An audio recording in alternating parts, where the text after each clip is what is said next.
enjoyed with us and given us a brand new day today, Friday, the end of the working day of the week. We're so much grateful. So I trust you're also well in your homes or wherever you're watching us this morning. This is Hstv and this is Healthy Morning, proudly brought to you by Kanketsi Prudential Life Insurance Ghana. Always listening, always understanding. My name is Stephanie Echochinamani, and I'm going to stay with you from now till at least 9:30 a.m. 7 you the usuals. We're going to go into the kitchen with Sweet Julie, and she's going to teach us a thing or two that you can practice for yourself, especially as the weekend is approaching, or for your family or for your loved ones. And then we'll come back and discuss matters arising.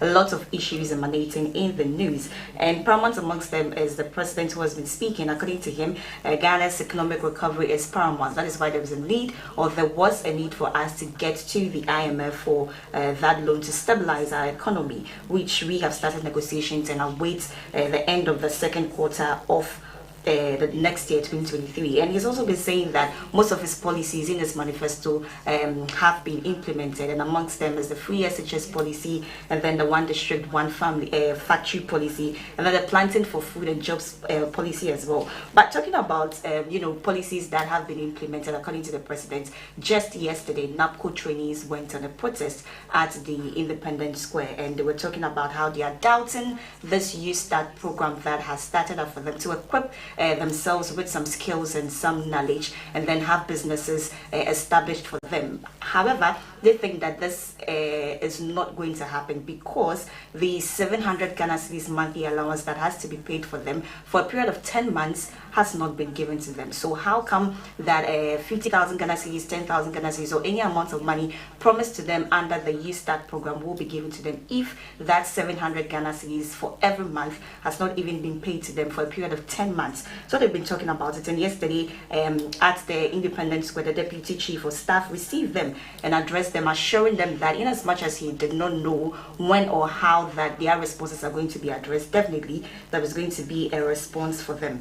Talking about the economy recovering and all of that, still on the president, well, a leading member of the NPP as well, Dr. Brobe, who has also been speaking and advising the government to rather stop thinking about breaking the aid and focus on economic challenges, because looking at how things are going is not really quite interesting for a lot of Ghanaians, especially with the NPC committee meeting that ended on Wednesday, that came up with some 22% increments in the policy rate, with by some 300 basis points. It means that it's passing on to the ordinary Ghanaian, and a lot of businesses are going to go up. A lot of borrowing that you do, especially from banks, especially from savings and loans companies, are going to come with some high interest rates. So with the policy rates increasing, with the Fitch and S&P reports talking about downgrading our credit ratings, with the education sector going through some serious challenges as regards to food crisis, with the cedi depreciating against the US dollar and all of that, well, leading member of the NPP, Dr. Brobe, is saying that they should rather concentrate, especially the ruling party NPP, should concentrate on fixing or focus on the economic challenges and stop talking about breaking the aid. And we have many of these stories to discuss with you on the segment Matters Rising, and you're free to join the conversation by sending us all that you think, what you strongly feel about any of them, via our WhatsApp platform, which you have the numbers at the left-hand side of your screen. And today, Friday, as we always do, talking about lifestyle, the telltales and all of that. Last week, we actually sat with the Reverend Minister of Life Ahead Vision Ministries, is Reverend David Kofi Waku, and we actually discussed parenting teens. Today, we're going to have a second session of it, because we didn't really delve into that conversation more last week. So today, we are going to sit with him again. I'm going to welcome him in the studios and talk about that. And then today, Friday, James for Health Attainment is going to pass through, and then he's also going to sit with the Royal Steward Squad and find out what exactly is their next agenda. Precious Azuma is also around to give you the latest in the world of sports in between this show today. And of course, we're going to spice it with some good music to help you have a less stressful weekend starting from today. So you do not want to touch that dial. Stick and stay with me from now till at least 9:30 a.m. We're going to take a quick turn, and then when we come back, we get into the kitchen with Sweet Julie.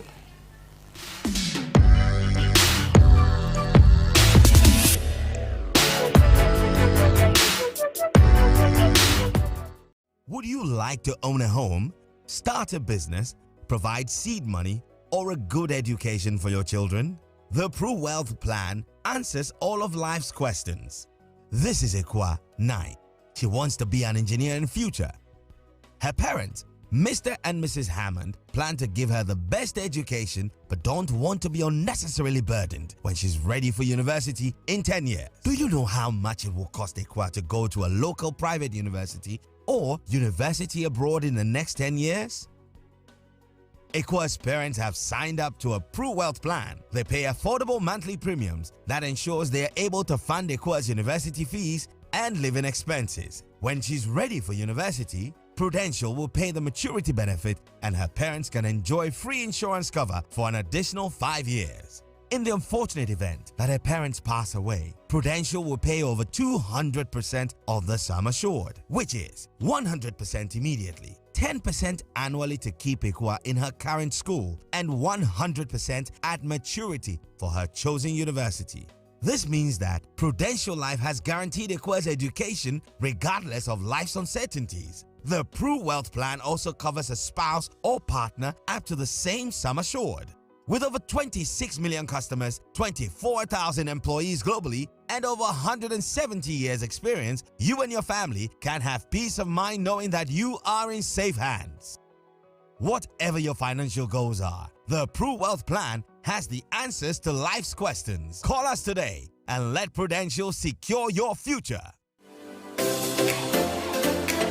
This is Hstv, grateful for your time. Training. Are you creative? Are you willing to learn? Are you interested in the media?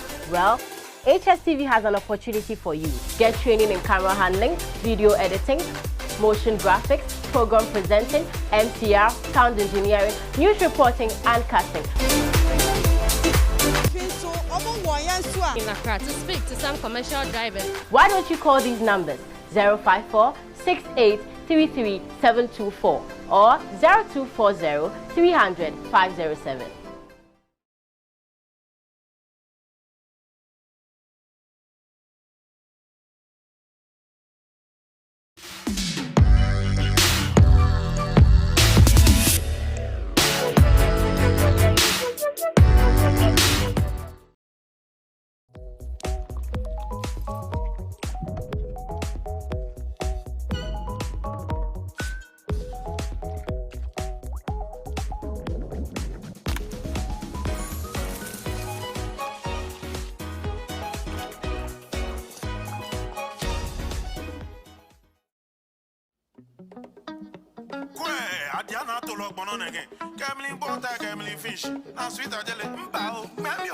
Continental food, madam.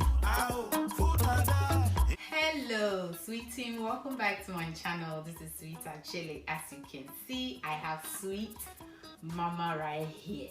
For those of you that know that she went to Ghana, I am super excited that she's back, and I thank God for journey mercies. He brought my mommy back to me safely. And the best part of it all is that today is her birthday. So although I'm supposed to cook for her, I'm putting her to work. What do y'all think? Mommy, what are you making for us today? It is my pleasure whenever I'm in front of the sweet 10. Today I'm going to make special rice in the form of fried rice, but not fried rice, right? Come out as fried rice though. So it's like a one-pot fried rice? One-pot fried rice, and it's so quick and it's good for a party too.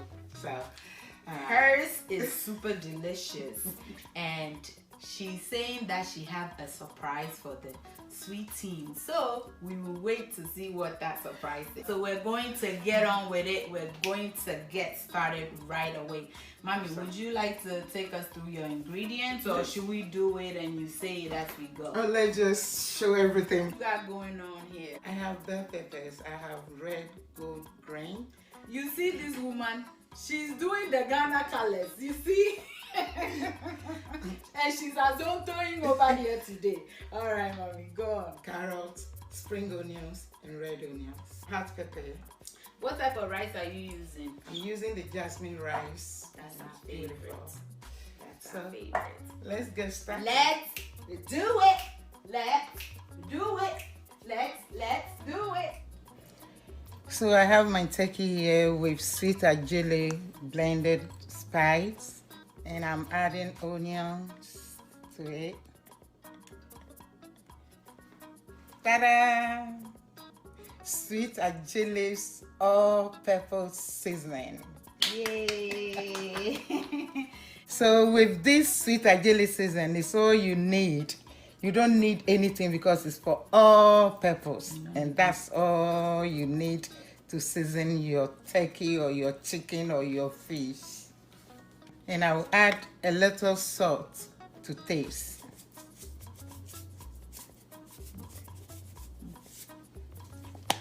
I'm going to cover it up now and bring it to a boil. I'm going to give it a stir now because I want the season to take over every turkey in here. I will be stirring it periodically until it's nice and tender. It's very, very nice for a special day like this. Yes, so it's my mommy's birthday, but I've put her to work. Or should I have made this, mommy? No, my pleasure. To be in Sweet Ajili's kitchen is something to look forward to. So I can see the sweet team. Oh, the sweet team loves you, I mommy. love them too. Okay, so for now,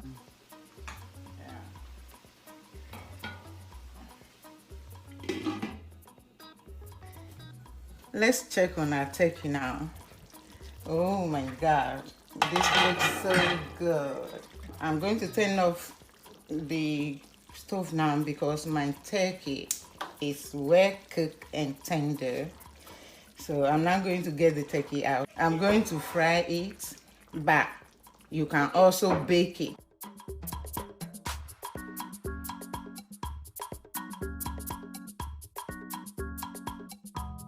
My pan is hot now and I'm going to use some oil. I'm using coconut oil, but you can use oil of your choice. So now I'm going to add the onion. I'm going to fry the onion about a minute or two. So the next thing is to add the pepper, and the shrimp also followed immediately.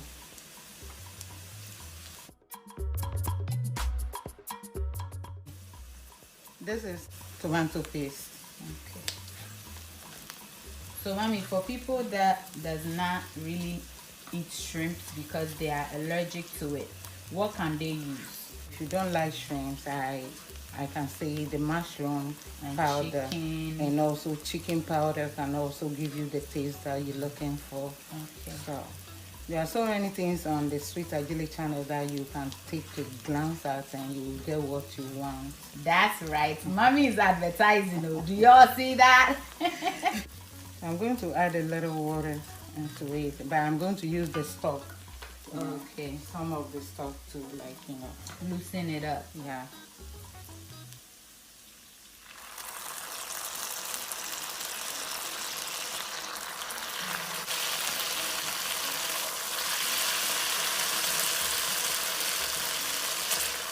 I'm going to add the Sweet Ajili season to bring our rice to taste.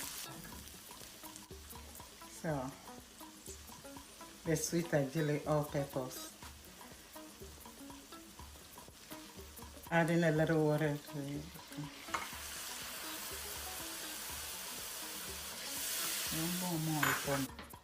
Alright, I'm gonna wash the rice, mommy. Thank you, dear.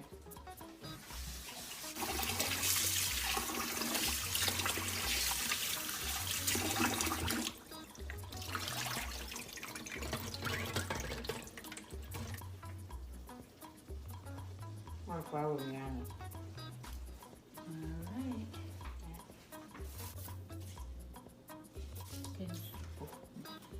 Thank you. Boni into wakala ebale na kan pepe pe. Obianto no minshi. No ni oni minshi. Mi to oni taste amole. ujubang dani inkenu awoni. So now I'm frying the rice because I want the taste to infuse into the rice.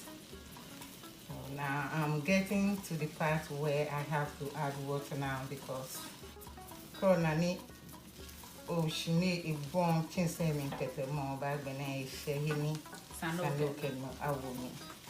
So I'm going to add the water now. And I'm going to use the stock. This is the stock from the turkey.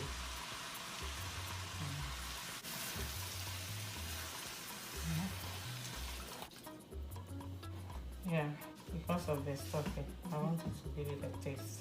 Let's see. Because of the stock. My mom said she doesn't want my wahala, so she wants me to taste for salt. Oh. Mommy, you can put a little salt. Lara, It tastes good. Will you do the honor? My mom and my brother, they don't mess with me when they come to my house. Thank you. You're welcome. Kajingo for me, Kakengbe can. Na me do am. Ah.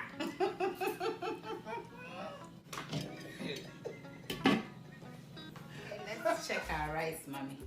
It's been about what, 20 minutes? Yeah, it's about 20 minutes now, and it's looking so beautiful that I'm going to like stir it so that we'll have even color. Because other than that, one side will be more red and the other will be white. So Okay. we have to mix it up.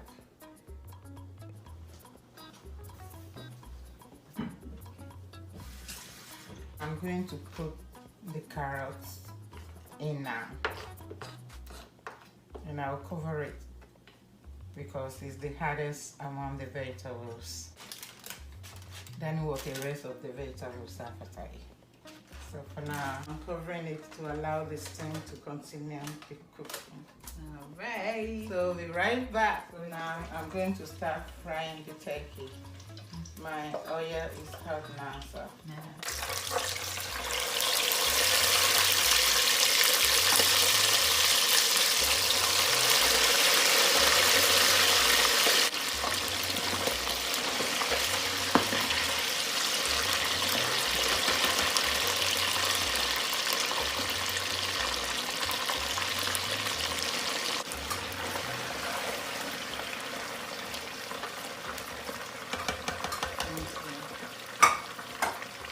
Now we're going to check on the rice.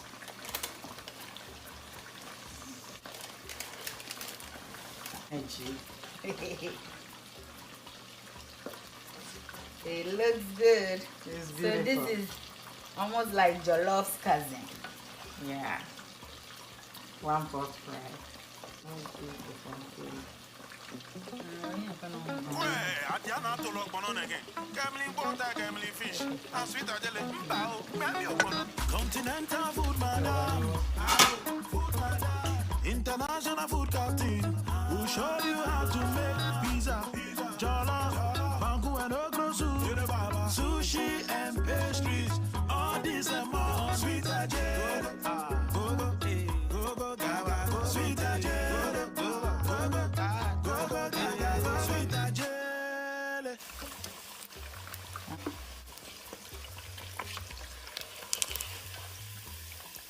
Beautiful.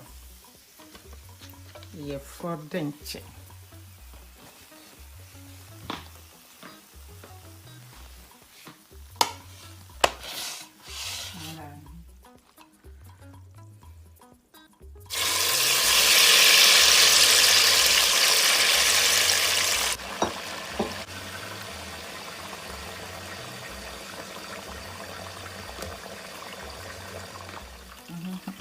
The plantain is so ready. That's what Sweet Ajile will say.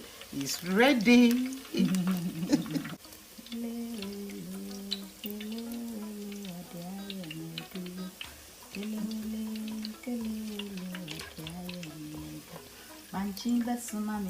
Hey. This is Jama song. One she Jama e, kana Jama e. Mofemo no vasheko. Onaneko meno. Wonjo loloe. Hey, Washi jamae. Ghana Sweet jamae. Achille. Namino. Mofemo no vasheko. Onaneko meno. Wonjo loloe. Hey. Washi jamae. Ghana jamae.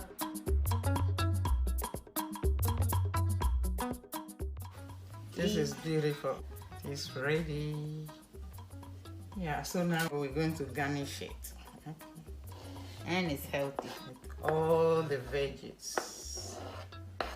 Everything is going in at once. And it's done. Now, sweet agile. Yes, I have to. Stir everything together and we're good to go. Exactly. Just look beautiful.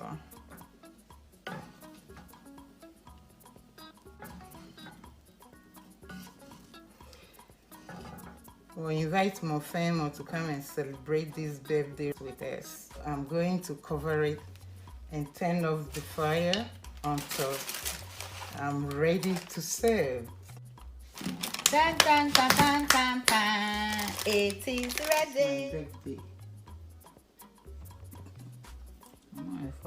Let's go and sit down, mommy. Let me serve For you to see.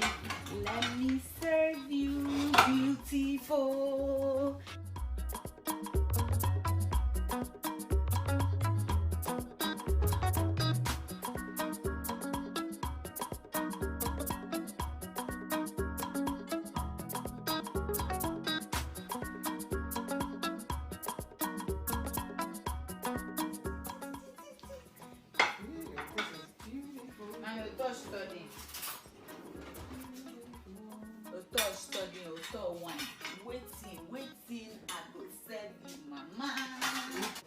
Please, as you have provided us with this food, we ask for those who don't have that, you will provide for them too, in Jesus' name.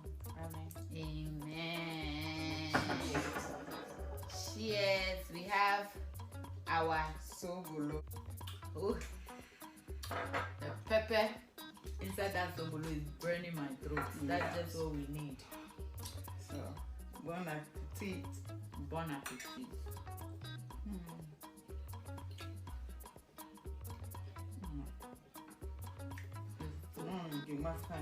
The restaurant. The fresh vegetables change the flavor completely. Your party rice. Very simple.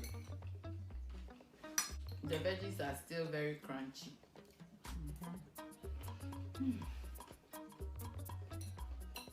Video is good. It's like Alabama now.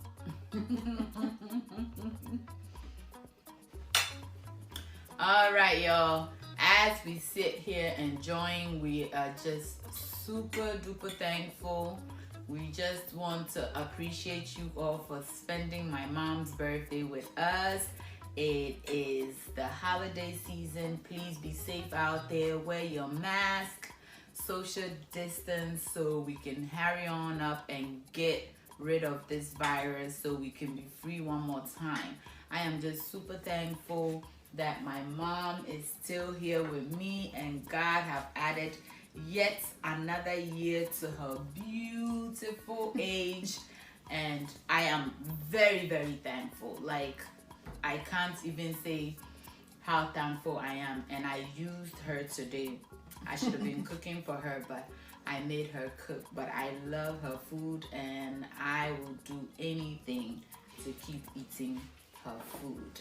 So thank you so much. I hope you enjoyed this mini vlog or cook with us, cook with mommy and me. I hope you really enjoyed it, and I hope you're gonna try the recipe. So until we see you in our next video, stay safe, keep loving each other, and remember that the love of God and family is life's greatest blessing. And guys, sweet mama. Bye y'all. Bye, y'all.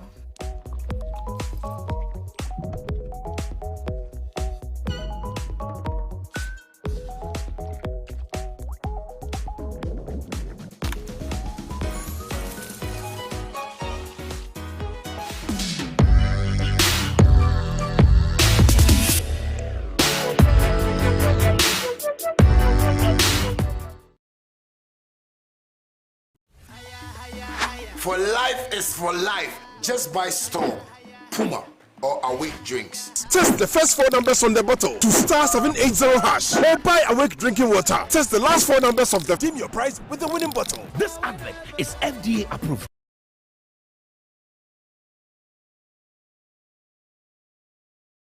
Would you like to own a home, start a business, provide seed money, or a good education for your children?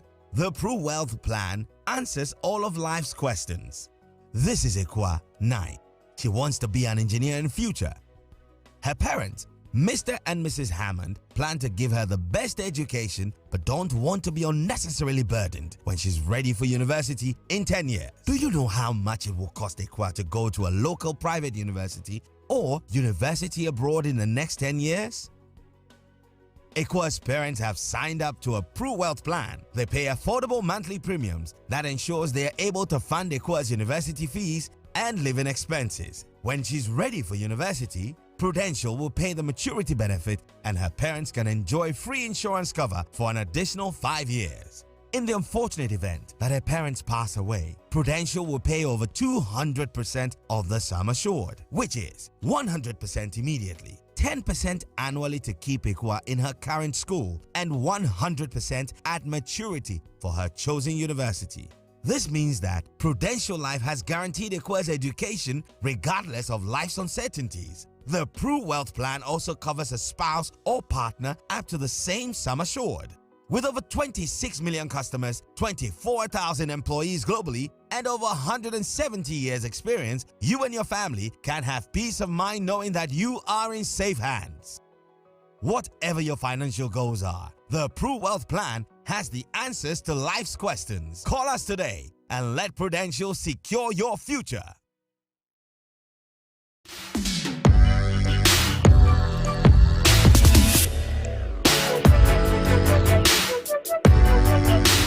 That was from Daku Vibes featuring Kitty on Bless Me, ushering us into another segment of the show, Matters Arising, where we have many issues to talk to you about. And if you feel strongly about any of them, you're free to join in the conversation by sending us your thoughts, comments via our WhatsApp numbers at the left-hand side of your screen. We're also live on YouTube as Hstv GH Live, so you can head onto the comment section beneath and leave your thoughts, comments as well. But before we get into the front pages and other portals, we have a birthday shout out to do for Mr. Stephen Anansi. Today happens to be your birthday. He's even my youth president way back in church. Yeah, my youth president, and that's him there, Mr. Stephen Anansi. Happy birthday to you. It's actually tomorrow that you're celebrating your birthday, so a special birthday in advance to you from me and from the entire youth of the church, and then the entire church as well, and from your family, your wife, Mrs.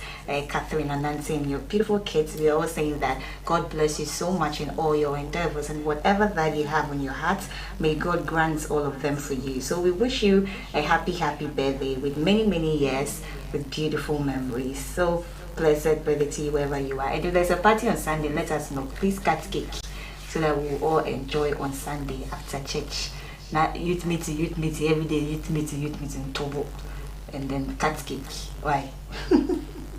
So we can get into the dailies now and start off with the finder from Elvis Darko. The banner headline says that government's keen on bringing relief to Ghanaians to alleviate current economic difficulties, according to the president, Nana Addo Akufo-Addo. And comes to the picture of him, and page 8 has details. He's been talking about how it is keen on bringing relief to Ghanaians to alleviate current economic difficulties. And yesterday he's also been talking about the fact that it was very necessary for the government to go to IMF for that amount of money. And negotiations that have been started, well, we are looking at the end of the first quarter of the year, next year, end of the first quarter of the year next year. That is when we're going to see if IMF is going to give us that amount of money. And initially we're talking about 1.5 billion, but now it looks like it's doubled now. So we're talking about 3 billion, that amount of money. Okay, another story on the final says that it is not government's duty to compensate victims of a Pieti disaster, and this is from Owusu Bio. He is the chairperson for the Pieti Reconstruction Implementation Committee, and has been saying that legally it is not government's duty. It is not for the government to compensate these victims, in as much as government is doing its utmost. So those of you out there thinking that compulsorily or legally it is for the government to compensate the victims of their Pieti explosion, well, that is not the case. But government is still working out there to be able to give them all that has been promised them. So he's still calling on the general public to donate to the fund to help rebuild the community promised the Pieti constituents. And then away from that, Iyoko forwards dockets on 30 defunct SDI to the Attorney General. And just yesterday we saw how they were actually embarking on a cleanup exercise. So the specialized deposit taking institution, Attorney General's office. And the last story on the find that this morning, Ashaiman Akusumbo Tema Flower Roads dualization progressing, and it comes with a picture of some constructors, I believe, and the Minister for Roads and Highways, Honorable Amwakum Atta.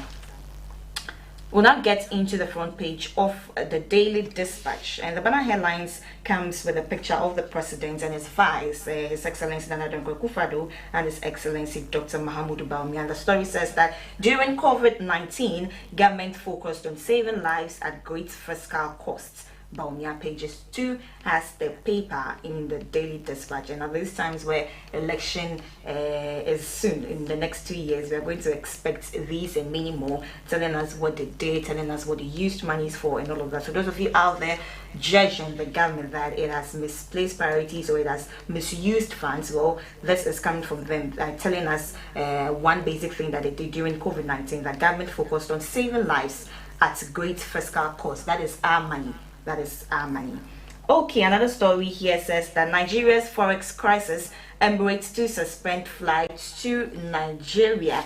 Unfortunately, it looks like Nigeria aviation, things are not going down well with them. So the aviation ministry is saying that they are working hard to release trapped funds to the Emirates Airlines after the carrier suspended flights to Nigeria beginning from next month because of its inability actually to repatriate funds from the West African country. And then Ghana needs a businessman as president. Ghana needs a businessman as president. This is from NDC's Dumfo. He was the former governor of Bank of Ghana, Kwabena Dumfo, and he's saying that we need a businessman for a change in our governance, because Ghana's economic problem is not really a problem, but it's a problem that has to do with leadership problem. Those are the words of NDC's Kwabena Dumfo, that for a change we need a businessman, because Ghana's economic problems is a leadership problem. So he sides, or he concurs with many of you out there who think that the problem with our economy is not really about things that are happening, but leadership. There is a problem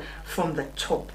And then the last story on the Daily Dispatch has to do with the Minister for Trade and Industry. A lot of comments have come up or have sprouted up after the health work organized for him inside Kumasi that was dubbed a Drew Wusu, and comments from Hobson Adoye and Atifwa didn't go down too well. And in as much as the Minister for Trade and Industry, Alan Chirmantin, is saying that he is so much grateful and he appreciates the gesture as regard to that health work organized for him that it do. So he's really concerned about Adoye's comments and all that it has sprouted out, because a lot of issues are going on with what Hobson Adoye said. So the Minister for Trade and Industry, Alan Chirmantin, is saying that he really stands up for unity. Okay, so that's all for the front pages. We'll get into other stories where the president has been speaking about some policies that he believes that have been implemented well with well-being of Ghanaians at heart. And the story says that President Nana Akufo-Addo has said that his goal since coming into office in 2017 has been to help improve the living standards of the Ghanaian people. And to that end, he said that programs such as the free senior high school, the one district, one factory, and the planting for foods and jobs initiatives have all been implemented to bring relief to Ghanaians. Mr. Akufo-Addo said these when he delivered an address at the opening of the 12th Biennial and 50th Golden Conference of the Methodist Church of Ghana on Thursday, August 18, quoting that every policy initiative, whether it is the free senior high school policy, the program for planting for food and jobs, or the One District, One Factory initiative,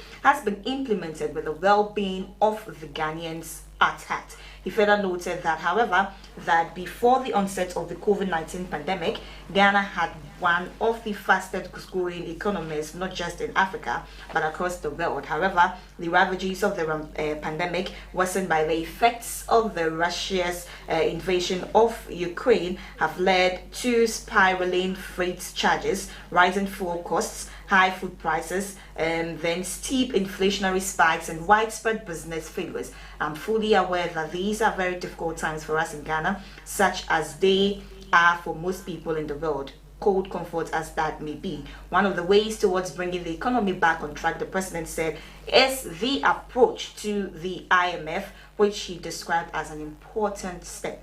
Other steps will be taken in particular to deal with the unacceptable depreciation of the cedi, reining in inflation by bringing down food prices is a major preoccupation of governments and this season's emerging successful harvest, which will assist us achieve this objective together with other policies that are being put in place. So those are the words of the president, believing that most of the policies in his manifesto in 2017 have been implemented with Ghanaians at heart. It's quite unfortunate that in as much as he made preparations to actually grow our economy, especially our cedi appreciating in current times, the cedi is depreciating. And when you look globally, our cedi is the second worst performing currency, as Sri Lanka's rupee is the very first. In Ghana, we are the second on that report, according to Bloomberg report. So, in as much as the president is saying all that, we are seeing otherwise in recent times. Away from that, yesterday there was a protest by NACO trainees. And it says that we may not live to see the economy bounce back. Pay us now. NAPCO trainees protest for 10 months unpaid allowance. So the story in details says that trainees of the Nation Builders Corps program have gone berserk following government's failure to settle arrears of unpaid allowance. Today, or yesterday actually, trainees hit the streets of Accra to demand that government settles the unpaid allowance of 10 months. Demonstrators started from the Obra Sports at Circle and marched through the principal streets of Accra to the Independence Square. Some protesters carried placards expressing the struggles that trainees are going through due to the unpaid allowance. Some of the inscriptions read that NAPCO trainees are dying of hunger. When are you paying our 10 months arrears, Mr. President? NAPCO trainees' lives matter.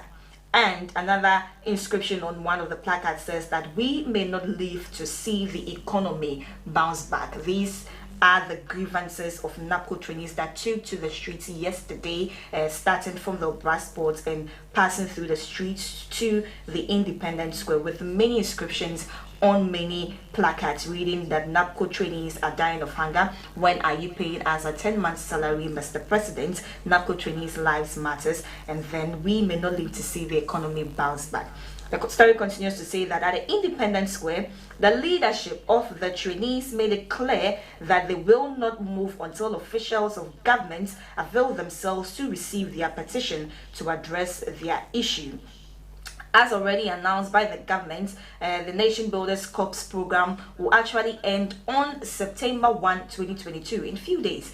And it said in quotes that, Mr. Speaker, our iconic National Builders Corps, that's a NACO program, which was initially to run for 3 years and extended for an additional year, will be completed by 1st of September this year. Finance Minister Ken Ofori-Atta said in Parliament on Monday, 25th of July, during the presentation of the mid-year budget review. It says again that he added that as they exit, the current cohorts of the program are encouraged to take advantage of the Youth Start initiative and other existing programs in our drive to build an entrepreneurial nation. Government's policy is to support dynamic youth entrepreneurs to access training and funds to build their businesses and become significant pool of job providers for their fellow young people. And it's quite unfortunate that a lot of things promised them, aside the NACO training, that they were supposed to be paid an amount of 700 Ghana cedis every month. That has not come, and I'm promising them permanent jobs, equipping them with businesses to help establish themselves. That they think that is a scam, more like, because the 700 Ghana cedis per month stipend that have piled up to a period of 10 months has not been implemented. So how come they are supposed to put their trust in that Youth Start program that is going to, establish them by giving them the access and equipping them with the requisite skills and knowledge to come up with their own businesses? And we're talking about somewhere around 50,000 Ghana cedis, 10,000 Ghana cedis, 30,000 Ghana cedis. So if you're not even able to pay that amount of money, what is the probability that you can give them that 700 Ghana cedis allowance that has stifled their way of life? And we're talking about 7,000 Ghana cedis because a period of 10 months. But yesterday at the Independence Square, during the protest of the NACO trainees, the Deputy Chief of Staff received them, and he actually assured them that there's definitely going to be a response, even though he doesn't know when a response is going to be addressed to them or how it's going to be addressed to them. As soon as possible, for that he can't tell about the time and the how, but definitely he's assuring them that there is going to be a response to them. So that's it with that story on the NACO protest. Let's continue talking. But before we get into other stories, we have a video as regard to the NACO protest at the Independence Square yesterday that actually started from the brass sports. Let's take a look and we'll be back. What I'm saying is that aside the 10-month allowance that has not been paid, the government promised us permanent job. Now he's saying he can't go ahead with the permanency, but rather he's going to resource us to establish our own businesses as entrepreneurs. Now, the analysis here is that just 700 allowance, you have not been able to settle it out. You have accumulated it to 10 months. So that's like 7,000? 7,000, right. Now, if you can't pay that 700, how can we believe you that you can pay the 50,000 and the 100,000 you are promising us for the Youth Start? It is total scam because 700 cedis is just a penny. With regard to their ex-gracias and allowances, the belt allowance, the dressing allowance, comb allowance. You get belt? Yes, belt. We don't have that, right? Seat belt allowance. My about having to hear of that. I thought you said belts, like. Oh no, seat belt. That's when they are traveling. So if you can't pay that 700, how can we believe you that the 50,000, the 100,000 you are saying that you will resource us to establish our own businesses will come true? So it is a total scam, my brother. It is a total scam.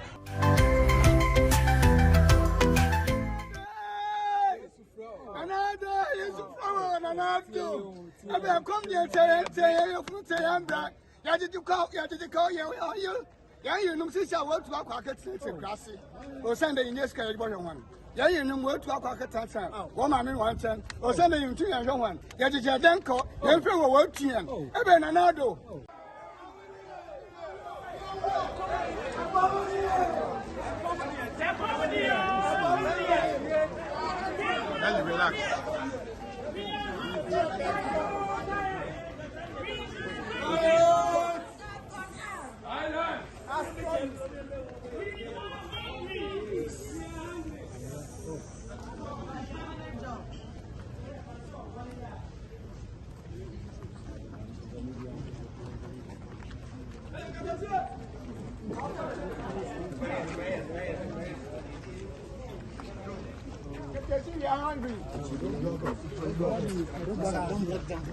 On behalf of all NACO trainees nationwide, I welcome you to the Independence Day today. very heartbreaking for me personally when I watch these, and it comes back to our everyday lives where someone even promises you an amount of, let's say, 200 Ghana cedis, and he or she is not able to, fulfill that promise. You keep asking, and never comes. And this same person comes back to tell you that, don't worry, that 270 is even peanut for me. I'll make it 1,000 Ghana cedis. It's very difficult for you to, give yourself that assurance that that amount of money is going to come. And definitely the NAPCO trainees, what they are going through is never fair. It's stifling their way of life. And clearly when you hear from one of the trainees, according to him, most of their family members, even their wives and their kids, have to relocate to the villages because they are unable to take care of them and be able to put things together and handle their families as it should be. So clearly telling them that the New Start program is also going to be another opportunity from them by government, they actually think that it is impossible and they may not be alive to see the economy bounce back. That is why they actually ended up with a protest yesterday, Wednesday, starting from the Obra Sports Stadium to the Independence Square. Quite unfortunate, and we plead on the government to heed to their cry because their grievances, their laments is beginning to be too much and they are suffering.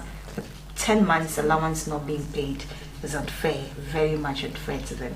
Let's get into other news, where on Wednesday the MPC emergency meeting concluded with our policy rate expected to shoot up to 22% from 19% by some 300 basis points. And former Deputy Governor of BOG has been speaking. According to him, he says that 22% policy rate expected, but will have implications for businesses. The story says that the former Deputy Governor asked the Bank of Ghana has said the new policy rate 22% from the initial 19% as announced by the Monetary Policy Committee of the Bank of Ghana was expected due to the challenges facing the economy. He however indicated that the new rate will have some negative effects on businesses and employers because banks are going to raise the lending rates. Mr. Mantis said this while speaking to reporters on Wednesday. He says that, quoting, the way things are going, prices levels and the inflation rate, everybody was expecting it, but there are implications to this also. The implication is that the banks are going to raise the lending rates for individuals and businesses. Quoting again, that means the cost of borrowing is going to go up and will affect businesses in diverse ways. Now, that cost of borrowing is going to go up. That is going to negatively affect businesses and employers. Similarly, a financial analyst, Mr. Courage Mate, also said persons seeking new loans should prepare to pay higher rates following the increment in the policy rate. The ultimate effect of the upward adjustment of the policy rate is that it will lead to an increased cost of borrowing, he stressed. He also said that for loans already existing, if they are fixed rate loans, you do not suffer anything if they are flexible rate loans tied to some inflation rates or some 91-day bill plus some spread. And of course, your loan obligation interest cost is going higher. But there are fixed rate loans then, of course, you are locked in for a while. But ultimately, every other person going in for new loans now would have to brace themselves for a higher rate because it will filter through to those rates in the markets. Speaking at the NPC's emergency meeting in Accra Wednesday, the governor of the BOG, Dr. Ernest Addison, said recent developments in the foreign exchange market showed elevated demand pressures, reflecting, among others, continued heightening of uncertainties in the global economy, rising inflation in many advanced economies, and the resultant coordinated tightening of monetary policy stance by major central banks. This, he added, has further tightened global financing conditions with significant implications for emerging markets and developing economies, especially for those with weak fundamentals. The US dollar has strengthened against all major currencies from the beginning of the year. To date, the pound sterling has weakened against the US dollar by 12.4%, while the euro also weakened by 11.8%. Countries similar to Ghana, that's Ghana's peers, all experiences sharp depreciation to Ghana. When I tell you, according to the Bloomberg report, Ghana's currency is the worst performing currency, with Sri Lanka's rupee at the top. Continues to say that the Ghana cedi has noted he noted, has depreciated by 25.5% year-to-year date, reflecting the Ghana-specific situation, including the challenging financing of the budget from both domestic and external sources, downgrading of sovereign credit rating, non-residents, disinvestment in local currency bonds, and loss of reserve buffers. It comes down finally to say that the execution of the budget for the year has remained challenging and revenue has not kept pace with projections and created financing challenges in the absence of access to the international capital markets, and given the constrained domestic financing, the central bank has overdrafted and has helped to close the financing gap by increasing the policy rates by some 300 basis points. That is equivalent to 22%. And well, that is the story. And let's continue to talk about what Bobby Redu has been thinking about the economic challenges in the country. When you look at how SHS is facing a lot of challenges, even clearly the NAPCO trainees embarking on that protest just yesterday. When you look at how the city is depreciating according to Fitch and the S&P's reports downgrading our credit ratings, when you look at how the policy rate is increasing by some 300 basis points, when you look at the city depreciating, when you look at the rate of unemployment in the country and all of that, clearly, well, according to former governor of BOG, Mr. Dufo, he is saying that it is a leadership problem. Well, Reku Brobe is telling NPP that don't think of breaking the 8 when economic fundamentals are weak. So in as much as we are seeing all this, to him, it's really unnecessary for these government officials or the ruling party officials to come and tell us that they are breaking the 8, they are doing this, they are doing that, when our fundamentals are weak. So these are the comments of Reku Brobe to the NPP. He says that a leading member of the New Patriotic Party, Dr. Charles Reku Brobe, has told the governing party to forget about breaking the 8-year electoral cycle and focus on addressing the economic challenges facing Ghanaians. In his view, the government is failing in the area of the economic management. Speaking to reporters, the former chief executive officer of the Volta River Authority under the Kufuor administration said, quoting, that if you have been given the chance to govern and you fail, don't expect to continue to govern. This goes to every other party. Democracy is not just about elections. He added that the fundamentals have all gone wrong. Why will you waste time thinking about breaking the 8? You have failed to achieve your task, and your failure is enough to jettison you from office. President Nana Dankwa Akufo-Addo earlier said that the NPP was determined to break the 8 in 2024 general elections. And speaking at the delegates conference of the NPP at the Accra Sports Stadium on Saturday, 16 July, the president said that breaking the 8 we shall in 2024. Minister for Justice and Attorney General Godfrey Yeboah-Dame also said that he was confident his party, the NPP, will achieve that feat of breaking the 8 in 2024. In his view, this is due to the good performance of the government in developing and transforming the country. Speaking to reporters again, he says in quotes that I am saying that we have never seen since independence this kind of development. Even in my own sector, you can see the transformation and development we have made in good governance and all. And that clearly shows that the party is capable of transforming the fortunes of the country. And I am confident that in 2024, the people of Ghana, we will renew the mandates that they gave to us, and we will break the 8. With all of government officials talking, the Attorney General, Mr. Godfrey Dame, the new NPP executives, the president himself talking about breaking the 8, breaking that feat. Well, Reku Brobe is saying that do not think about breaking that 8 when the economic fundamentals are weak. We have a video to that effect. Let's take a look. Well, no. I am not getting into all those things, but you know, it is failing, and you people should be asking them why they are failing. If you are given a chance to govern and you fail, don't expect to continue to govern. And that's not just for the New Patriotic Party, it's for every political party. We don't, democracy is not just about elections.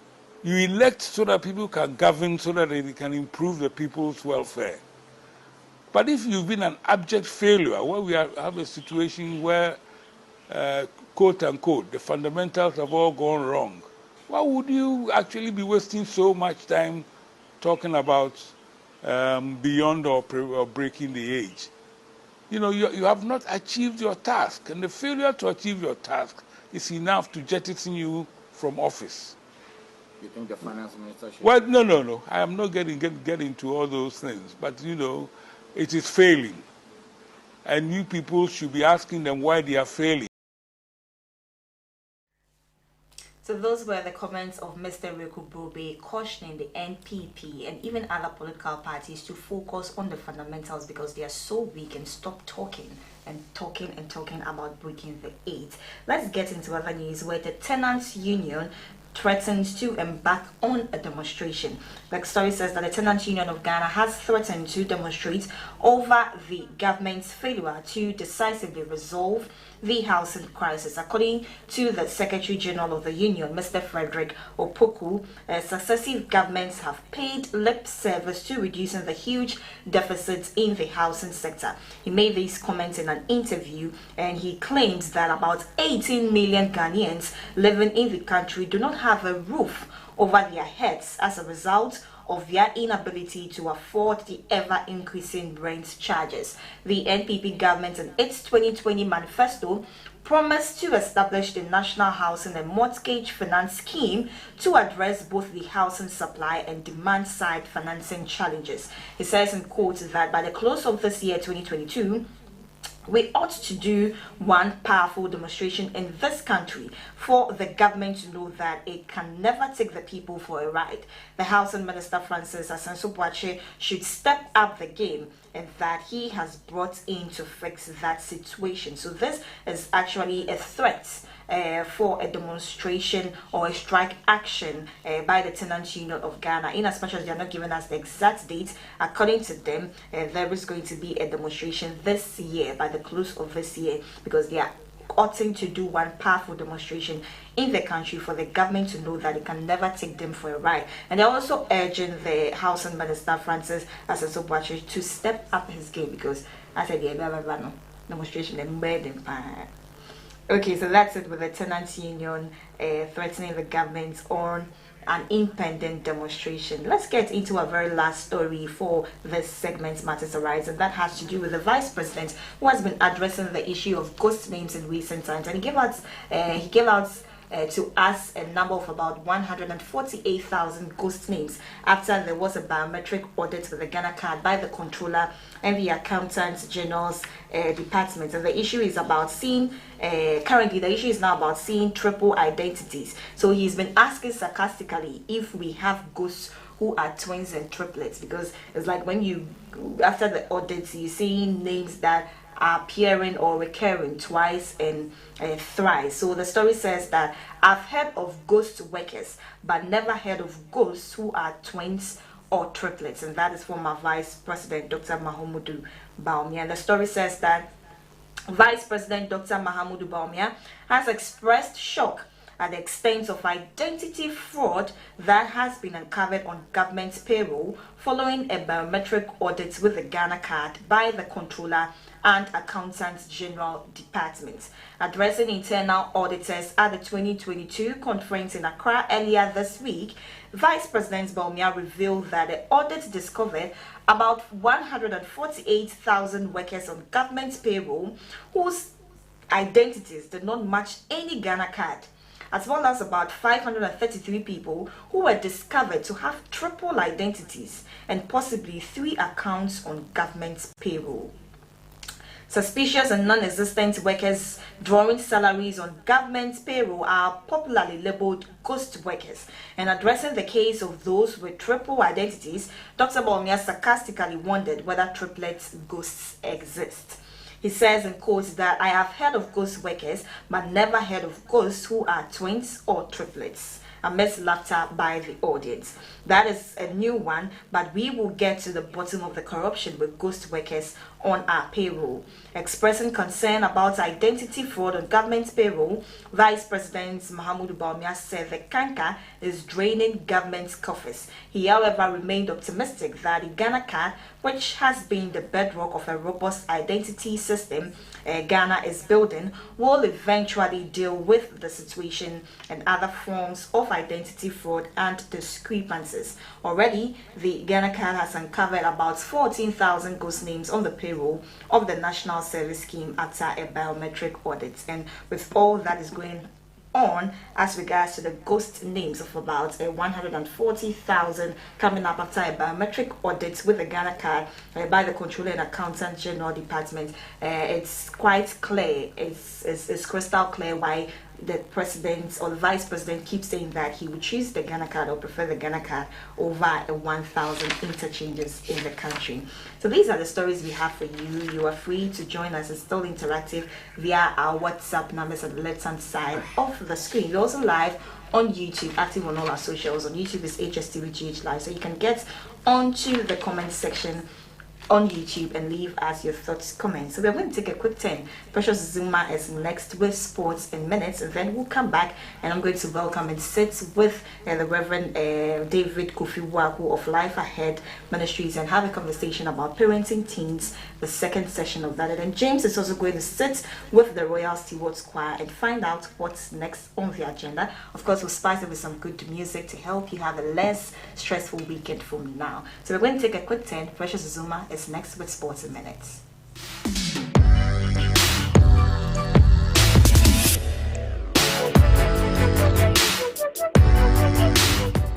Would you like to own a home, start a business, provide seed money, or a good education for your children?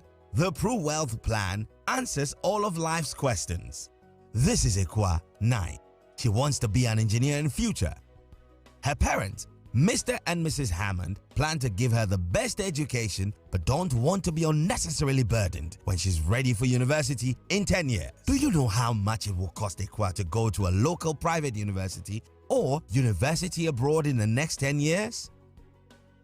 Ekwa's parents have signed up to a Pro Wealth Plan. They pay affordable monthly premiums that ensures they are able to fund Ekwa's university fees and living expenses. When she's ready for university, Prudential will pay the maturity benefit and her parents can enjoy free insurance cover for an additional 5 years.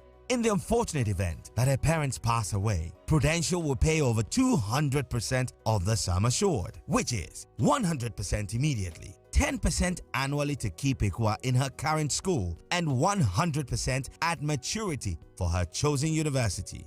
This means that Prudential Life has guaranteed Ekwa's education regardless of life's uncertainties. The Pro Wealth Plan also covers a spouse or partner up to the same sum assured. With over 26 million customers, 24,000 employees globally, and over 170 years experience, you and your family can have peace of mind knowing that you are in safe hands. Whatever your financial goals are, the Pro Wealth Plan has the answers to life's questions. Call us today and let Prudential secure your future.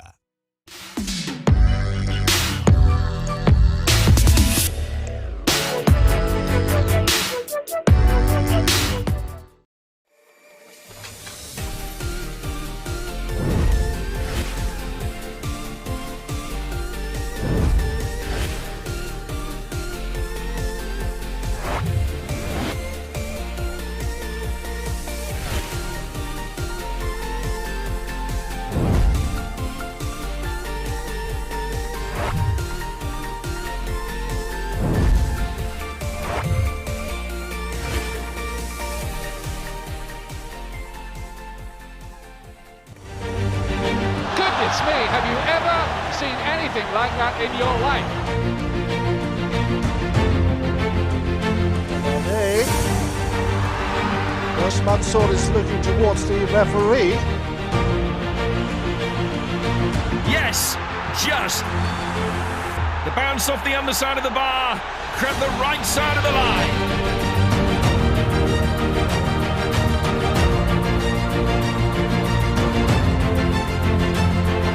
Neymar gives Brazil their first ever World Cup gold medal. Such delight, sheer joy. Oh, it's in off the post, another unusual runner.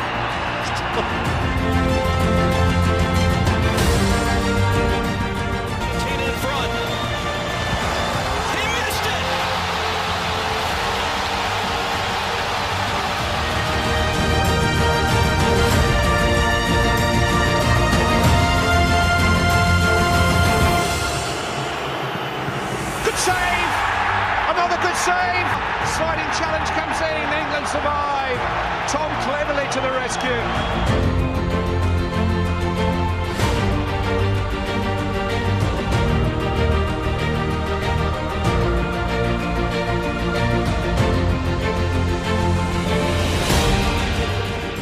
Σε 1-1 σοφαρίζει ο Παναθηναϊκός 6 λεπτά μετά το προβάδισμα του Πανιωνίου με τον Μήτρο.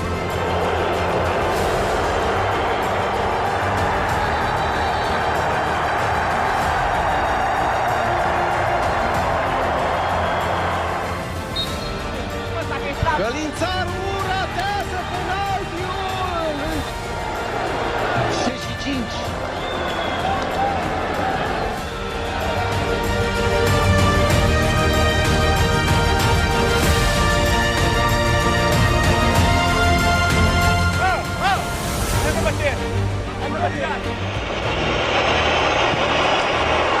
That is calm and for him recuperative.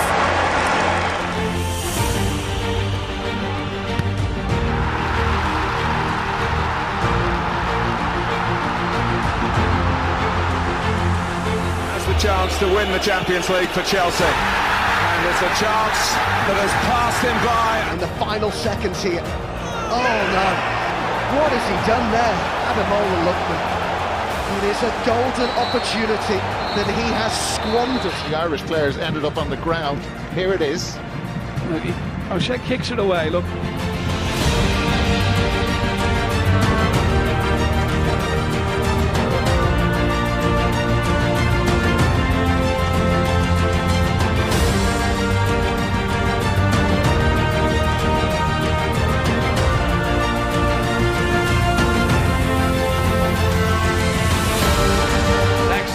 Dances on the line, Rooney, the approach, it's in the net!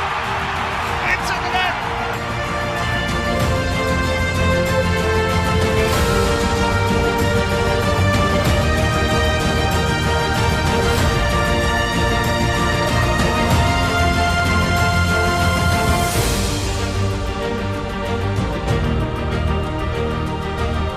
Versus Storari, Stones, oh, what a goal! What a penalty! Oh my goodness!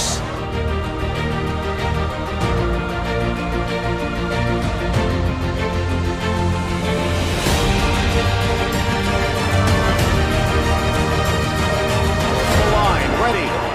Jesus rolls it wide! Unbelievable! Sadio Mané, l'arrêt! Incroyable, l'exploit de Gabaski!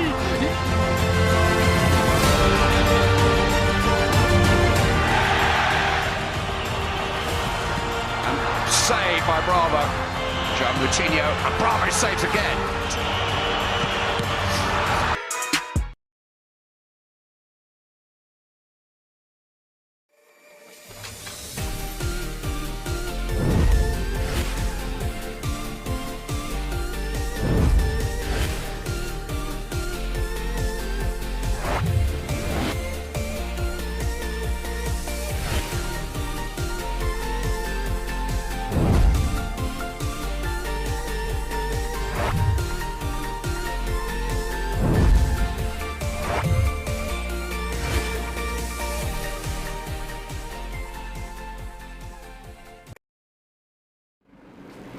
It's time for Sports and Minutes live on Hstv. My name is Precious Azuma. Still healthy morning, by the way. Starting off with the stories. Ghana's Black Galaxies defeated to the Mighty Jets 8-0 in a friendly game ahead of the African Nations Championship qualifiers at the Baba Yara Sports Stadium on Thursday morning. The home-based Black Stars are preparing for the crucial game against rivals Nigeria this month. Ghana will host Nigeria on August 26th at the Cape Coast Sports Stadium before they travel to Abuja for the return leg at the Moshood Abiola Stadium in September. Ahead of the clash, Arnold Walker and his Chargers have been preparing for the intriguing fixture as they seek to qualify for the tournament next year.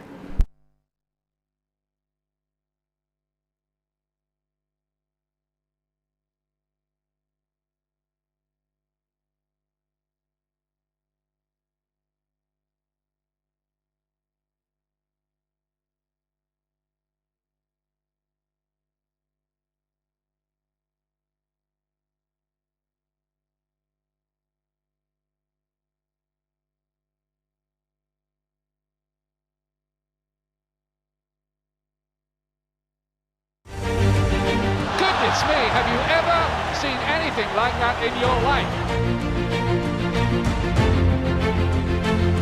Hey, Mansour is looking towards the referee. Yes, just. The bounce off the underside of the bar, crept the right side of the line.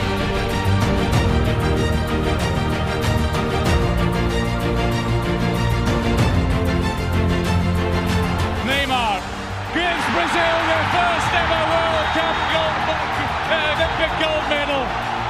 Such delight, sheer joy. Oh, it's in off the post, another unusual runner.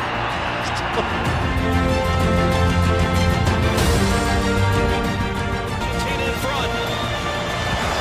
He missed it.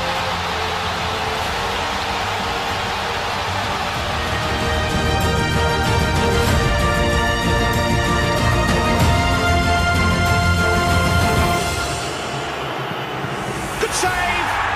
Another good save! Sliding challenge comes in, England survive. Tom cleverly to the rescue.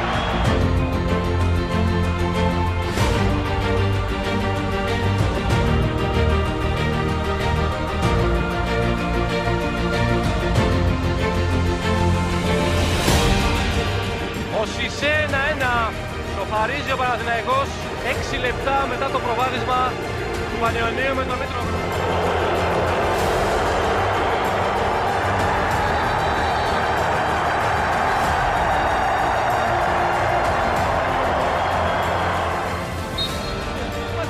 Galințar ratează penaltiul! 65.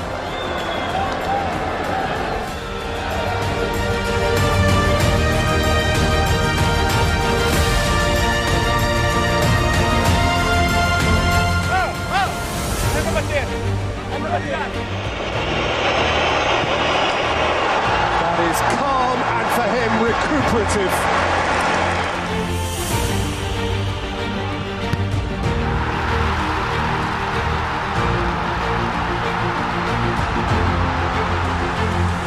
That's the chance to win the Champions League for Chelsea.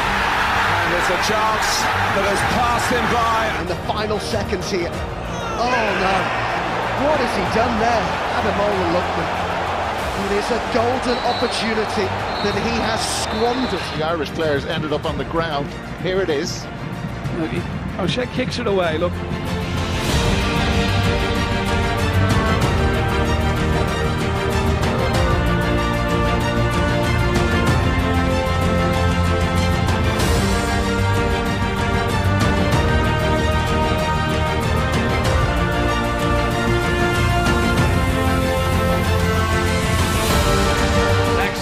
Dances on the line, Rudy, the approach, it's in the net! It's in the net!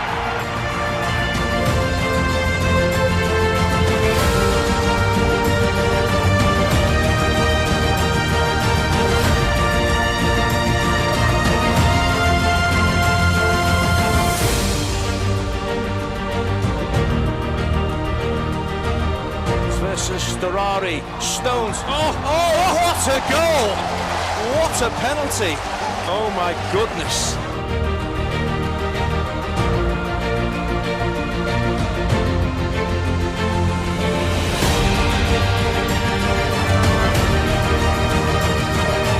The line, ready. Jesus. Rolls it wide! Unbelievable! Sadio Mané, l'arrêt! Incroyable, l'exploit de Gabaski!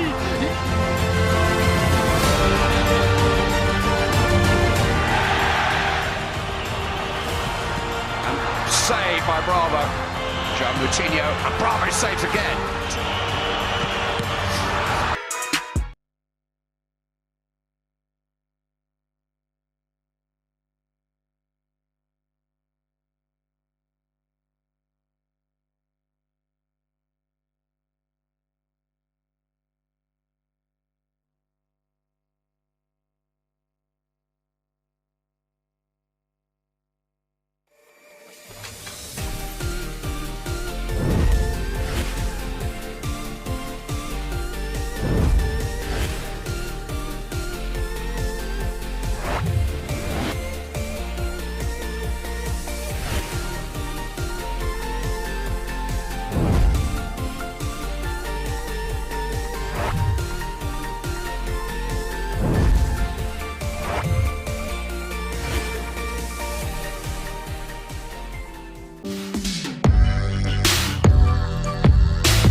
what he's done for me. You don't know what he's done for me. You don't know what he brought me through. You don't know what he brought me through. You don't know where he picked me from. You don't know where he picked me from. You don't know where he's taken me. Oh, you don't know where he's taken me. There is no one that can worship God for me. There is no one that can worship God for me. There is no one that can worship God for me. I gave myself to worship by myself. I gave myself to worship by myself. There is no one that can worship God for me. There is no one that can worship God for me. There is no one that can worship God for me. I gave myself to worship by myself. I gave myself to worship. And that was from the man Judah Precious. It calls this one Worship by Me, ushering us into the last segment on the show today. It's time for us to focus our lens into another pertinent issue that has to do with parenting teens. Yes, last week we started this and we are continuing today. Hopefully we get to wrap up on that conversation. And definitely we'll take your questions via our WhatsApp numbers at the left hand side of your screen. Alternatively, you can get onto our YouTube page. It's Hstv GH Live. We're active there.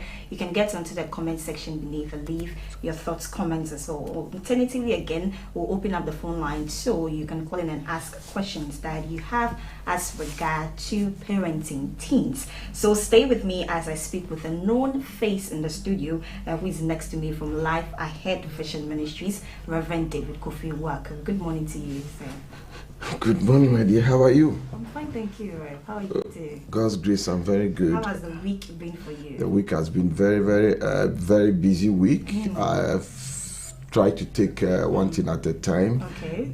This is leading to preparation towards the unveiling of the altar of God, which is a very powerful program we're going to have in our church tomorrow. Where we dedicate our first and ultramodern temple that we dub unveiling the altar of God tomorrow 9 a.m. It's going to happen, so it put a bit of stress on me. I see. Making sure we get things right. And we didn't listen. We also had to call you into the studios today. Yes, it's all important because this is all about the work. Right. So we need to. Okay, so can you give us a direction to the place so that we can all be there and join dedicate that altar to God? Okay, sure. That is very good. Before the direction, I want us to understand that when we talk about altars, altars are not just a place of offering or a place where people go to worship. It's a place that you have an encounter with God. When you study the Bible, wherever an altar is built, people like Abraham, Jacob, and others, they have a special encounters with God. So you need to understand the significance of an altar. And anytime you go to an altar, what your expectation will be, what you are taking there, and what encounter you want to have with God. Many of these things will be explained tomorrow, and people who will have this encounter will always have their life change. Anytime you have a serious encounter with God, like Jacob, your life must change and must change for good. God called Abraham until Abraham get to the altar and sacrifice before God really bless him. So there are many things you need to know about the altar. So tomorrow, everybody is invited to Life Ahead Vision Ministries. We are located at the Mamoto Way Runabout, getting closer to the Ashama Timber Market. There is a footbridge. Once you drop on the footbridge, on your right, there's an old filling station, Sky Filling Station. That is a venue. Everybody must be at 9 a.m. tomorrow. God willing. Interesting. I think we have a video to that, so let's take a watch. Oh, that's good. Or both. Ministering will be Sensational Vision Choir and other seasoned ministers. You can't afford to miss this. See you there. It's too hard for you.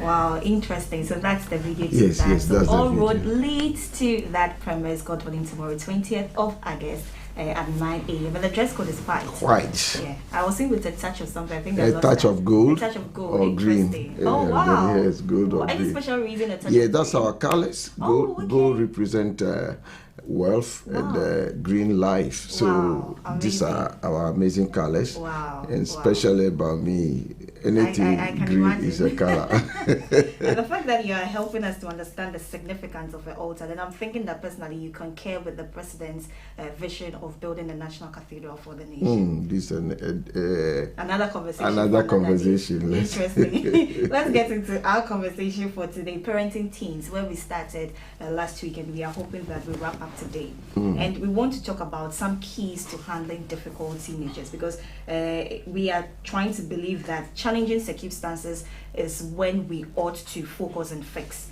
So for teenagers that raising them becomes a bit difficult for parents, we want to look at some ways to handle such circumstances or such situations as regards to parenting teenagers. And one of them, we have avoid giving away your power.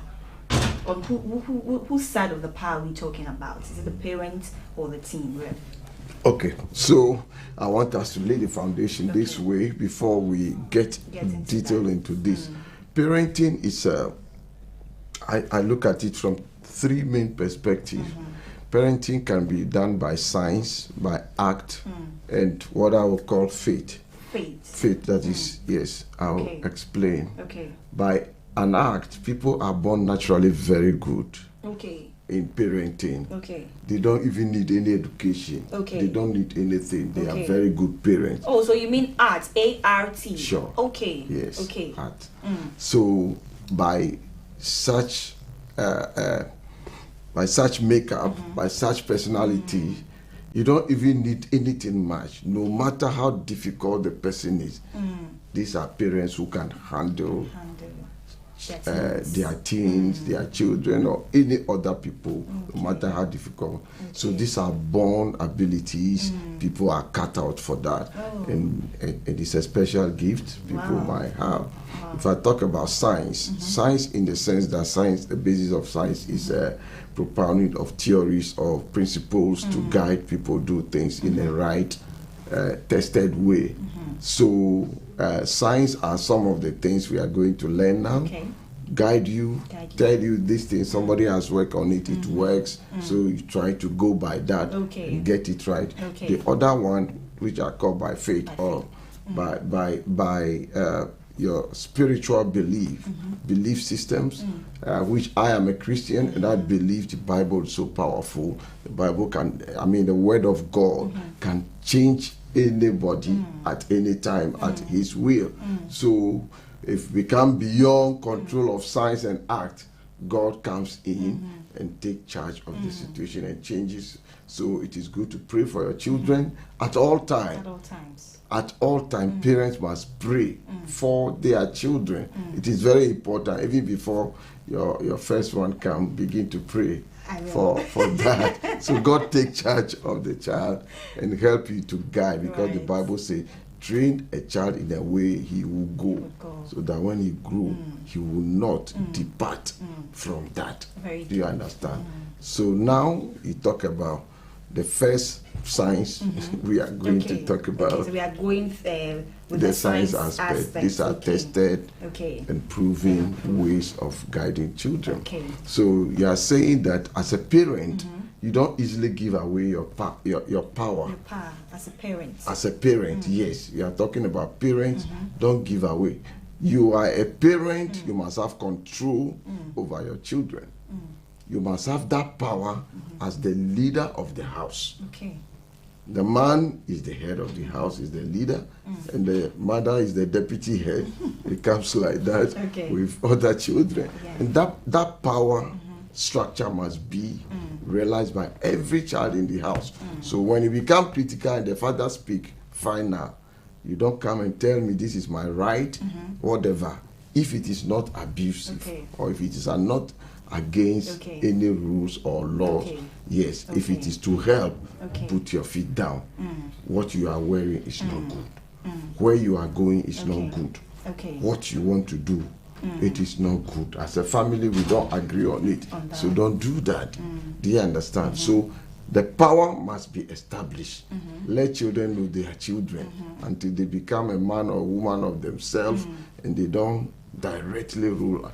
Yes, so don't just give us your power. When you go to some homes, children control mothers, control fathers. They decide and nobody can even talk. That is not a good parenting. So is it that you're not then supposed to involve the children in decision making? No, they are two different things. Okay. Because some will think that then it means that you are giving away your power. When I mentioned specific ways by which power is given out, not about involving them in decision making. We will come to that. Some of those things will come up. But the first thing is the power structures must be clearly adhered to and known to everybody. Not for abusive, not for tyrant or tyranny or abusive control, no, but for leadership and direction. Okay, but when you look at the family structure or the organogram of a typical family, you have the father as the head, then the mother you said is the deputy head, and then maybe the first child, and then it follows like that. And sometimes or in some instances you see that when a child does something wrong and maybe the mother is disciplining that child, some fathers might come in and then, shun that act of the mother. So it kind of brings conflicts between the parents because the child knows that when he or she does something wrong, the mother has no right to correct him or her because the father doesn't agree to that. How do you balance such a situation like that? Is it even appropriate for either of the parents to do that in the process of disciplining the child when he or she goes wrong? Yeah, that is why I made it clear that the power structure must be clearly established. A father must respect a mother's rule or position in the house. A mother must respect a father's position in the house. Children must know clear power levels. So you just cited a case out of context. But if it is well established and clear, one could say that what the father is doing is right or wrong. For example, a mother can be abusive. Let's say a child did something minor and the mother slapped the child and the father is not happy about it. Would you say he's against the discipline? So if it's an abusive one and the father is not happy, should he say it to the mother that this is wrong in front of the child? I didn't say that, and you also didn't ask that. No, I'm asking now. No, yes. So depending on the circumstance, these are cases. Depending on the circumstance, there are cases. For example, you see a mother take a cutlass or something to hit a child. Do you want to wait until that happens before you call your wife into the bedroom and talk to her? Oh, honey, what you are doing is not. No, at the point, you must salvage the situation. So depending on the case, but it shouldn't be a normal thing that parents fight it before the child. No, that is not good. But it must be treated on case by case. But power structure must be established, and everybody respects the power. Okay. Let's get get into the next point. It says that utilize assertive and effective communication. Yes. Can you run us through that? Good. Assertive and effective communication. That is very, very paramount, and largely it's not dominant or prevalent in our contents. Okay. Most of us, we don't know how to communicate with our families, or with our children, with even at the parent level, husband and wife. Very good, effective communications are not established. Okay. Partly will be blamed, partly will not be blamed. Culturally, we didn't develop it. It is where we are, some of us are coming from, a home I came from. Your father will only talk to you when he's going to rebuke or spank you for a wrongdoing. Like the way, at least these days, my daughter could come to me, will sit down, oh, daddy this, daddy that, I need this, I want to go to this school, how are you doing school, converse on some of. We didn't have those, some of us could not have those things. So you see that it transcends from where you are coming from. It affects you in your relationship. If you are not careful, you are not listening to some of these things, you cannot build it, or you don't read books, or you don't watch videos and these things. So we are saying that have a good time to communicate with your children. Right from childhood, communicate with them, call them to, like we are saying, have a family meetings, one-on-one, sometimes visit them in their bedroom. Let it be, yes, a rapport you will develop from childhood. So you don't wait until something started happening, then you rush to the child, started shouting. That is not effective communication. Communication is where an understanding is transferred from one person to another. Until you are able to transfer wisdom or understanding, you have not yet communicated. So if you say something and the other person gets provoked, it's not effective communication. You must be able to communicate an understanding for a good will. Then you might be doing effective communication. So encourage it in the house, so that by the time the child is becoming something else, you can still use that medium to deal with it. Yes. Let's get into another interesting one that I find here. It says that in mild situations, maintain humor and show empathy. Good. I hope you understand what you mean. Okay. Yes. In the family, you know, family is the family life. It's a very funny and very interesting life. And if you don't have one, you are missing. You may miss. Yes. Because in the family, a lot of things can happen. There are situations, you know, teens, they are very funny people. For example, a mother has prepared food, and you call your son, oh, this food is ready, would you come and eat? Say, no, today I'm not interested, I don't want to eat. So in the mother's mind, let's say that food, your son say he will not eat. So the mother in her mind may do another plan, maybe for somebody to eat that food. So the mother is gone to maybe the bedroom. By the time he comes in, the food is so maybe at that time the child didn't want to eat, but after some minutes he's hungry. That is what I'm telling you. So in case like this, even though it's an offense, you can handle it with humor. Okay. Oh, my son. Okay. This thing I have planned to do something with it. Okay. Is it not you who say you won't eat this thing? This is all you always do. I mean, it's something you can create a fun or humor around. You laugh at it, and maybe have some pet names you develop around some of those things. But some people, this issue can tend to be a big case. Do you know that? Yeah. This issue can tend to be a very serious case. The mother will be highly upset, and it will create major issues in the family. The moment you treat the son like that, in his mind, you just, is it because of food my mother is behaving this way? Then I will not eat her food again. By that time, you started pushing him away. You see the way the boy look at it. Oh, is it just about food? But he has forgotten that he told the mother that he will not eat the food. And the mother also knowing that he will not eat, he made another plan for that food already. So he had created a serious conflict. But this can be managed. Or if you don't manage it well, it creates serious problem.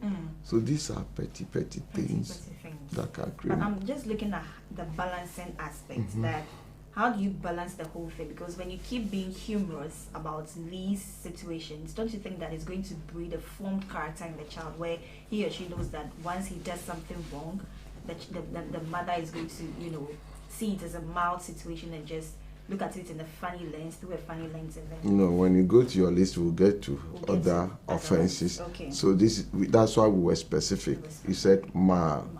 If the issue is not too serious, handle it with humor. It creates opportunity for communication and harmony. The child will also feel, oh, even though I'm offended, my mother was able to play around it. And that is a nice way of conflict resolution. You understand? Yes. Okay, at this point, if you just tuned in, you are watching Healthy Morning here on Hstv, and then we've been joined in the studio by Reverend David Kofi Wako from Life Ahead Vision Ministries, and we are continuing our conversation we started last week as regards to parenting teens. And at this point, we are activating the WhatsApp number, so you can send us whatever question you have via that number, which you have at the left hand side of your screen, and then we can start getting into them. Rev, please, let's continue. So now we've talked about the mild situations. Let's get into the serious one. It says that in serious situations, deploy consequences to lower resistance and compel respect and cooperation. Yes. So you see now, in the house is not only mild situation. There are situations that the child can be very stubborn or difficult. You will say one thing 10 times, it doesn't take. So as a father or a parent, you can take stand, you can sanction, you can put sanction, you can say that if you don't take your bath, these 3 days you have not taken your bath, you have not done laundry, you have not cleaned. If you don't do it, you will not take breakfast. If you don't do it, you will not go to this party. If you don't do it, this is not going to happen. And you make sure the child is able to be responsive to things he's supposed to do. If you don't do that, the child will take it for granted. So like consistent, not cleaning up, not doing those things. It has gone beyond mild situation. So you have to put sanctions in place. Consequences must be established. If you don't do this, you will not get this. If you don't do this, this is what happened. So this must be a laid down rules or things you can sanction. Some can be a standing sanctions or consequences. Some can come as and when it happened. You understand? For example, a teenager without driving license, but you know how to drive, you took your father's car and go and smash the car. Even if it's not smashed, you are not supposed to drive. So when the child comes home, the father can sanction the child in a way that it will serve as deterrent to those things that will lead you to danger. You understand? So issues that are serious, you need to put enough consequences or sanctions in place to deter the child, because the moment the habit is built from there, it will carry him out, and you start messing up from. Yes. So it means that it's the role of the parents to be able to determine that this is a serious situation and this is a mild one. Fine. It may be subjective to every home. Yes. To every home is relative to what could be called serious or mild. Maybe what will be serious in my house will be a normal thing in somebody's house, or will be somebody how.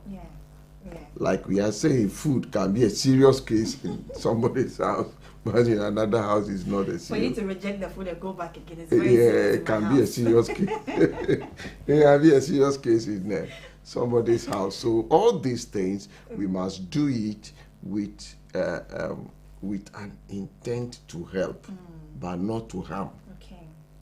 You see, parents' mind will always be constructed to help, not to harm. If you are going to harm, then one, you are not in a good framework. Yes, so if a parent is very angry, it is not a good time to punish. Or to, yes, if you are very angry, don't panic, don't punish. Yes, at least my father does some of those things. Because anytime you are very angry, you can mess up. You can do things beyond the normal level. If a child offended, you know is going to spank or sanction the child. Take time. Objectively call the son in the evening or at dawn.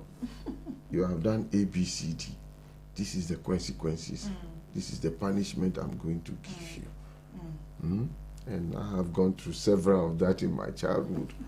I wasn't too stubborn, but by all means, one way or the other, so will flow. In the very proud rules. Yes. Okay. It's quite unfortunate that we have just 5 minutes to wrap up. So I want us to quickly run through the ways to build your teenager's self-esteem. Very necessary. And the first point we have is that be generous with praise. Be generous with praise. A way to be able to build your child's self-esteem. Yes. And I'm sure it's also on the part of the parent that be generous with praise. Okay. Can you be explain? generous with praise. Yes. That is when your child does something good. Acknowledge it. Some of us, we think a child is a child. So you don't even want to, everything the child brings up, you throw it away. Oh, you are a child, go and sit down. Children don't talk when adults are talking. Why are you sitting there? This and that. No. If they do something fine, she wake up, sweep the house, mop. When you get up, just acknowledge. Say thank you.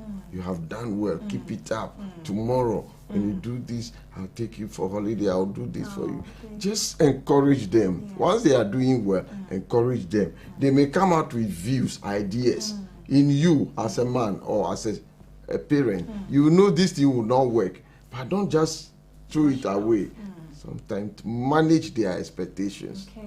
Sometimes allow them to try. They may fail, but it's a learning curve. If it is not dangerous, allow them to try.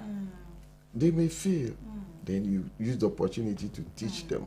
But anything they bring, you in your mind think it will not work. So you say, no, throw that in away. It's not correct. We see that in our local setting where you see kids who are fortunate to be very eloquent, brave, oh my goodness, and fluent.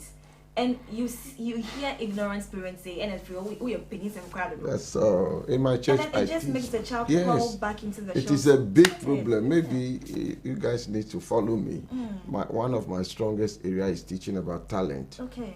Identifying your talent and developing it, because it's the only way you can be successful in life. I can assure you. Yes.